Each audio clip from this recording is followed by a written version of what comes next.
In 1924, a physicist by the name of Broglie made an interesting proposition. Now, we discussed earlier, when we talked about photons, that photons have momentum. And the equation for this momentum was that the momentum was equal to Planck's constant divided by the wavelength of the photon.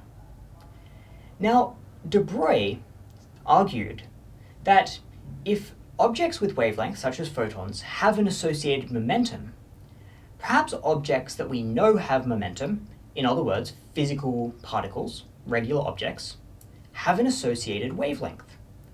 And to write an equation for this wavelength, it was simply a matter of rearranging the equation we used to relate wavelength to momentum in light. Now, of course, it's possible to propose this and have it not be true, but it turns out, in fact, that, interestingly, matter does have an associated wavelength, and this has been demonstrated many times. Essentially, one of the easiest ways to demonstrate this is by using a double slit or a diffraction grating, and you'll find that when passing matter, such as electrons, through it, they will undergo wave-like interference.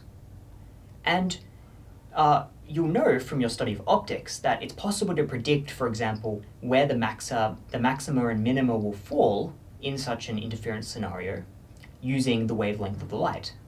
And here we use the wavelength of matter proposed by de Broglie, called the de Broglie wavelength, and we get a correct prediction of how the interference patterns will form.